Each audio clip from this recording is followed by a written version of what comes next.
We're back to review week 2, the week that was. There were over 1,000 points scored combined between all games, so holy cow. Who performed well? Who the bed? Who received a token of appreciation from Packers fans? Which team's fan base called Joe Burrow soft, even though his offensive line is the one that's cheeks? Let's find out in this week's NFL Vibe Check, where we rank every NFL team's week. At number 32, the New York Jets. It took until week 2 for the Jets to be at the bottom of this list, which is a lot later than I was expecting. They spent so much time trying to contain Josh Allen's arm that they forgot they could be brutalized by the rushing duo of James Cook and Elijah Moore? Are you serious? Well, okay then. It wasn't even just that. Defensive end Michael Clemens got a roughing the passer penalty after he hit Josh Allen in the face. Allen also took a tackle on a scramble up the middle that led to him having a bloody nose. It briefly forced Mitch Trubisky into the game, where he completed one pass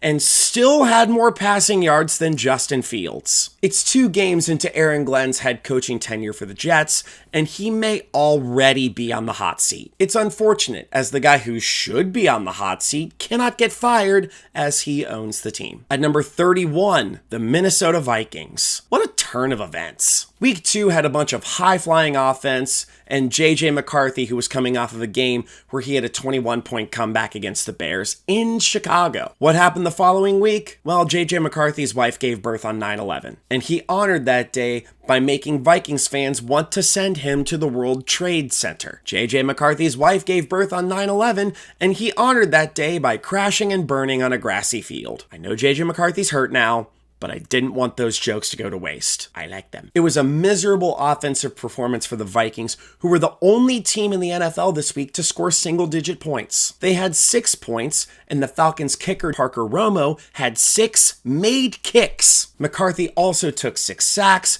and now he has a high ankle sprain, and I get to inject 4 quarters of Carson Wentz into my veins. Tune into the live stream Sunday for exactly that. Let's keep going with the bad stats. 4 turnovers, 8 penalties, and under 200 yards of total offense. Just be grateful I don't have any more 9/11 jokes. At number 30, the Pittsburgh Steelers. We have a candidate for Blunder of the Year. Not the American Idol winner Caleb Johnson tipped a kickoff and let it travel deep into his own end zone, which was recovered by Seattle's George Holani for an easy touchdown. What was a 3-point game turned into a 10-point game. The Seahawks scored 10 points in the span of 6 seconds. I'm cool with it. It was a rough outing overall for the Steelers, who saw Aaron Rodgers throw 2 brutal interceptions. One of those picks was shortly after Jaylen Warren had a super cool 65-yard gain, but they couldn't overcome the Seattle offense, who had 298 combined all-purpose yards between Kenneth Walker, Jackson Smith-Njigba, and Cooper Kupp. DK Metcalf's revenge game was all hype and no substance. And Alex high ankle sprain is out for 4 to 6 weeks. At number 29, the Washington Commanders. This was also a tough week to be a Commanders fan. Granted, people knew the Packers defense was going to hit hard, and that was before they traded for Micah Parsons. Unfortunately for a Commanders team that's looking to establish themselves in the NFC East, they couldn't get their offense going on Thursday night until it was too little too late. Jaden Daniels struggled early and took 4 sacks, but he found pay dirt in garbage time with Zach Ertz and Deebo Samuel. Now, he's dealing with some injury concerns, and he may not be fully healthy for the time being. Unfortunately, the other event that occurred in garbage time was Austin Eckler f***ing his Achilles up. He's now out for the year. And with the pass catching back now gone, it's Bill Krosky Merritt time. 2 missed field goals from Matt Gay did not help. Maybe the Packers are just that good at football. At number 28, the Las Vegas Raiders. To anyone who I recommended start Geno Smith this week, sorry. He threw for a ton of yards against New England's defense and put up an absolute stinky butt against the Chargers defense. He missed passes, threw to the other team 3 times, and couldn't capitalize on the opportunities that his defense gave him. Now, I'm not much of a math guy, but 0 for 3 in the red zone is not good. This is a team that's dealing with a hobbled Brock Bowers and a once again decrepit offensive line. When you get that quarterback staring off into the distance shot on the sideline, and you know you don't even have to face Khalil Mack for the majority of the game, you know you done screwed up. I know Geno said he'd be better next week, but that's easy to say when the bar literally could not be lower. At number 27, the Cleveland Browns. Joe Flacco did on Sunday what he spent years doing in Baltimore, leading the Ravens to victory. The Ravens only needed 270 yards of total offense, and that was aided by a blocked punt and a pick. And those allowed the Ravens to start 2 drives in the Browns' red zone. Roquan Smith also picked up a Joe Flacco fumble and took it to the house. Flacco showed that the only part of Browns country that's undefeated is Father Time. Dylan Gabriel's starting tenure may come sooner than we realize, and the Browns are right back to where they belong, promising Myles Garrett that things will turn around soon. At number 26, the Chicago Bears. It's so fun giving up 7 touchdowns when you're facing your head coach's former team. It's so much fun giving up double-digit points in every quarter against your head coach's former team, right? The offense for now exists. Caleb Williams is starting to make better decisions, and Roma Dunze is really starting to pan out. But I mean, my God, the defense looked absolutely horrific. They had 0 sacks on Jared Goff, who, by the way, had just as many touchdown passes as incomplete passes. At number 25, the Tennessee Titans. I feel like we're going to see the Tennessee Titans low on a lot of these lists. In a positive sense, Cam Ward looked better. He didn't throw a pick. Alec Ayamanor found pay dirt for the first time in his career. In a negative sense, his pass protection remained atrocious. The Titans had the lead at the end of the first half, but were outscored 23-6 the rest of the way home. 10 penalties overall. The only thing hotter than Brian Callahan's hot seat is how every girl in Nashville thinks she looks. He genuinely may be on his way out after only just over a season in Nashville, and the Titans need to figure out something quickly. They may have to rebuild once again while developing Cam Ward and very possibly a new coaching regime. Jeez. Number 24, the Miami Dolphins. Oh, this team cannot catch a break. I'm not saying allowing 33 points to a Drake May-led Patriots is a bad break. I am saying Devon Achane stepping out of bounds when everyone in the stadium thought he had a touchdown is a bad break. The 2 5-yard penalties right after that are absolutely on you, though. Other than that, the offense rebounded. Tyreek Hill had a solid game because he knew he had court payments coming up. Devon Achane looked like his elusive self and found pay dirt. Jalen Waddle got to do his excuse me touchdown celebration thing again. Pretty nice. Tua even looked better, minus his brutal fourth quarter interception, even though he can no longer say he's undefeated against the Patriots. Overall, though, Mike McDaniel starting 0-2 in a season where he absolutely needs to save his job is not a good look. At number 23, the Kansas City Chiefs. There was a major tush-push controversy in this game, and I don't feel like getting into the debate. Patrick Mahomes has basically had to lead this entire offense by himself now that he's down Rashee Rice and Xavier Worthy. Kareem Hunt and Isaiah Pacheco were essentially non-factors minus a couple decent rushes. I know Tyquan Thornton is a very Mahomes-friendly receiver for approximately 2 plays a game, just like he was on Sunday,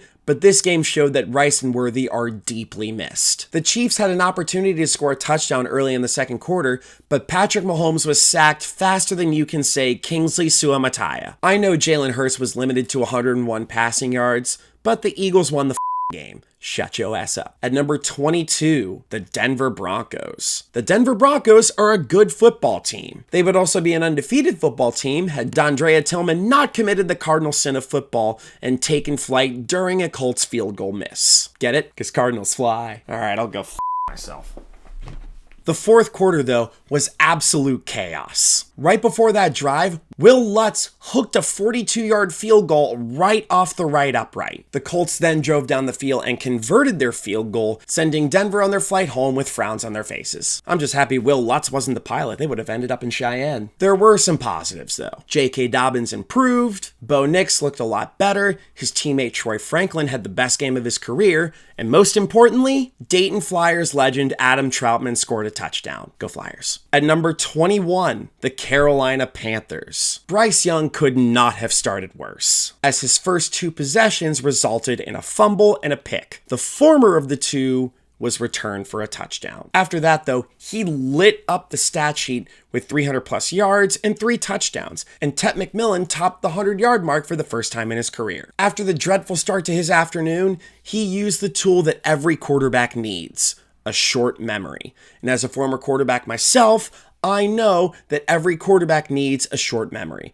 And as a former passer myself, I know that every quarterback needs a short memory. And as a... We get it. Okay. They were down 27-3 at one point, and they very nearly came back. And they even recovered an onside kick on their final possession. On that final comeback drive, though, the Cardinals' much improved pass rush was in Bryce Young's face on what seemed like every play, and that drive culminated with a Calais Campbell sack. A big reason why they were able to do that, Austin Corbett and Robert Hunt both got hurt. They're now both headed to IR. Life might suck for Bryce Young for a little bit. At number 20, the Houston Texans. Houston, we have a problem. And that problem is Nick Chubb scoring a touchdown while also leaving too much time on the clock for Tampa Bay's offense. I know it's good that his leg isn't a ball gravy, and the only reason I say this is because he's run out of bounds before, and I know hindsight is 20/20. Other than that and an early Nico Collins touchdown, the Texans really couldn't get much going at all. And they couldn't punch it in when they had the ball on the 1-yard line on second down. They went an awful 2 for 9 on third down. Their offensive line still struggled. This team couldn't rebound after losing on the road to Los Angeles. CJ Gardner-Johnson also had to take an earful from Baker Mayfield, who proceeded to lead the Bucs on a game-winning drive that culminated with a Rachaad White touchdown. Just a brutal, heartbreaking way to start the season for a team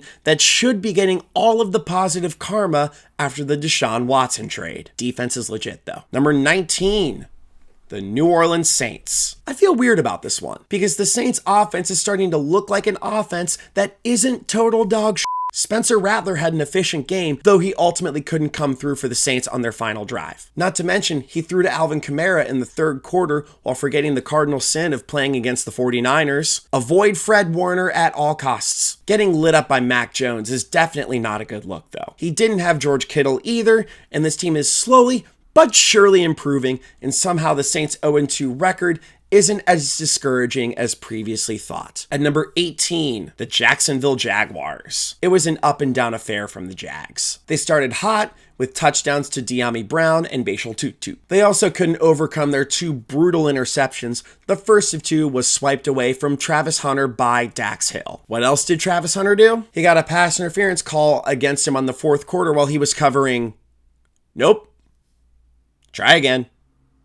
There we go. Also, if you're going to throw to Brian Thomas Jr. 12 times, make sure he makes more than 4 catches. It was the kind of day that would give Trevor Lawrence Eli Manning face. At number 17, the Cincinnati Bengals. The last thing you want to see is your ultra-competitive quarterback sitting down on the field. And that was during the game where he had a dazed, but hopefully not Bengalized look on his face. That's exactly what I saw in person. Now, this one was the toughest one to rank. They won the game, but they lost Joe Burrow, but also Jake Browning is kind of good. Just so many extenuating circumstances. It was a rough afternoon in that vein. Joe Burrow got a severe turf toe injury, and now he's out for at least 3 months. And before you flag this video, YouTube, I took this picture. Leave me alone. Jake Browning came in on a moment's notice and threw 3 picks, but he led the Bengals to victory.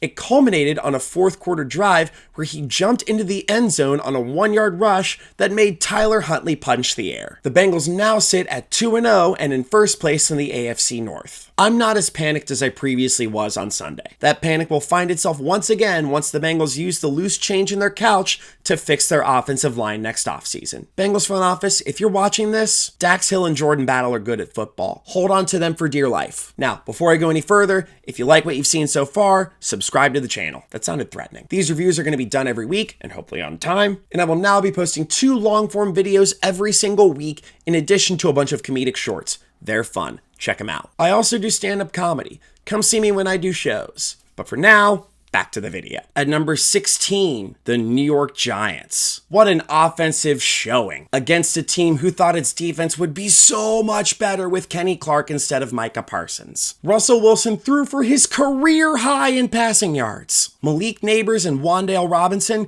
combined for 309 receiving yards and 3 touchdowns. If only the Giants' defense was able to hold up, and if only they had converted in the third quarter when they made it to the Cowboys' 10-yard line after a Dak Prescott pick. After a drive that ended with 10 minutes and 20 seconds left in the third quarter, every drive in regulation resulted in a score. All of them by both teams. Utter chaos. At number 15, the Tampa Bay Buccaneers. Baker Mayfield led the Bucs on a game-winning scoring drive where he got to talk shit to CJ Gardner-Johnson And he backed it up by allowing Rachaad White to score the game-winning touchdown. This was a good win, and Tampa is now 2-0 for the 6th season in a row. Emeka Egbuka got the 3rd touchdown of his season, while the entire rookie receiving class through week 2 has 3 touchdowns altogether. Unfortunately, it's not all fun and games for this team. Yes, they are 2-0, but Luke Goedeke will now miss time with a foot injury, and Cody Mauch is out for the year. That's not good for an offensive line that is already currently missing Tristan Wirfs. On the other side of the trenches, Kalijah Kancey is now out for the year. Ugh. The win is good,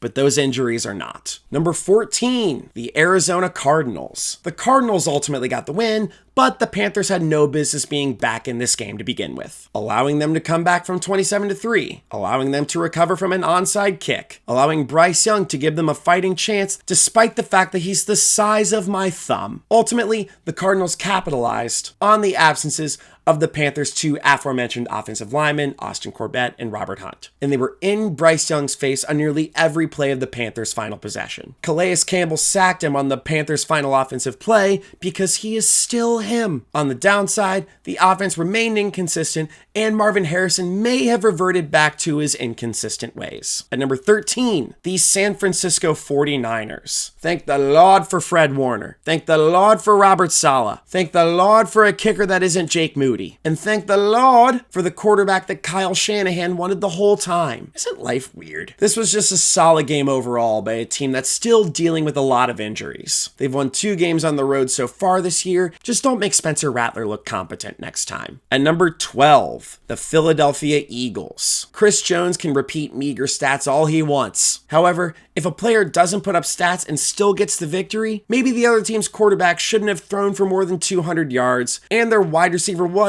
shouldn't be driving like he can throw green shells at people behind him. The Eagles' high-flying offense didn't produce like it's more than capable of producing, and the new coordinator may have a lot to do with that. However, if a team can win despite producing on offense, especially on the road in Kansas City, who cares? And number 11, the Los Angeles Chargers. The major downside of this game is that Khalil Mack is now out for the foreseeable future. Other than that, this game was a masterclass in stopping Geno Smith. There isn't really much else that needs to be said. Justin Herbert was efficient, Quentin Johnston can still catch bombs, and the fact that I drafted Trey Harris over him truly needs to be investigated. At number 10, the Dallas Cowboys. Brandon Aubrey's leg has the strength of 10 men. He has half of the field goals in NFL history from 64 yards or longer, and all of the field goals in NFL history among players who have never been in legal trouble. This was an absolute shootout of a game. 984 combined offensive yards, 266 combined penalty yards, which was the 7th most in a game this century. Javonte Williams is a player who I will never admit is good until otherwise proven. The passing offense got back to its old self, with CeeDee Lamb and Jake Ferguson having 9 catches, and George Pickens and Kevontae Turpin, go Spartans, with touchdowns. The passing defense, though, oof, if only they had an elite edge rusher. At number 9, the Atlanta Falcons. As it turns out, benching Younghoe Koo was the right call. Parker Romo came in and kicked 5 field goals during the kind of Sunday night football game that was ideal for people needing to go to bed at a reasonable hour. God, that sucked. At least I got to watch Jordan Jensen's new Netflix special without feeling like I'd missed anything. Go watch it. She's very funny. Bijan Robinson took the game into his own hands on offense, and the pass rush went from non-existent in 2024 to the Vikings' daddy in 2025. McCarthy never stood a chance against them. In 5 career games, Michael Penix is winless when he throws at least 1 touchdown and undefeated when he doesn't. That's insane. At number 8, the New England Patriots. Mike Vrabel got his first win as a Patriots head coach. It was an encouraging win for a Patriots team that had not won in Miami since 2019. Drake May was efficient. Ramondre Stevenson came back from the dead and led the Patriots in both rushing and receiving. Not to mention, Vrabel got some wind sprints in while Antonio Gibson became the first player this year to take a kickoff back to the house.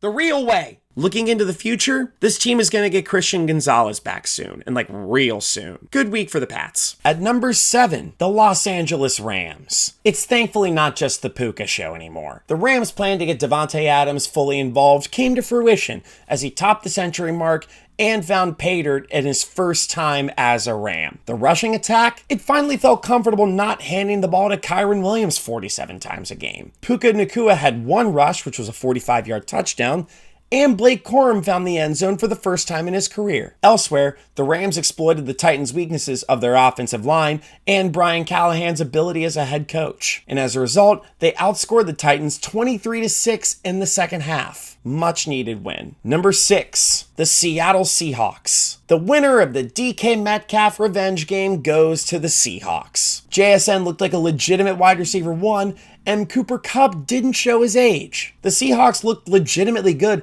and they outscored the Steelers 24-3 in the second half. They picked off Rodgers twice, including once in the end zone to prevent a score. Seattle capitalized on Caleb Johnson's blunder in the kickoff game and took the game away from the Steelers for good. And any day the Steelers lose is a good day for America, no matter what bullshit is happening elsewhere. At number 5, the Indianapolis Colts. When he played in New Jersey, Daniel Jones gave his punters the punter's equivalent of carpal tunnel syndrome. In Indy, Rigoberto Sanchez has not punted once. I will say, Indy got insanely lucky. First, Will Lutz's attempt to take the lead went off the upright. And then Shane Steichen had conservative play calling, which led to a 60-yard attempt from Spencer Schrader. And that attempt flew so far right, it landed in Speedway, Indiana. However, Dondrea Tillman's leverage penalty made the field goal attempt 15 yards shorter, which went right down Broadway. Daniel Jones has been a menace in Indy, and the Colts are 2-0 for the first time since 2009. Vibes are silly good in Indianapolis,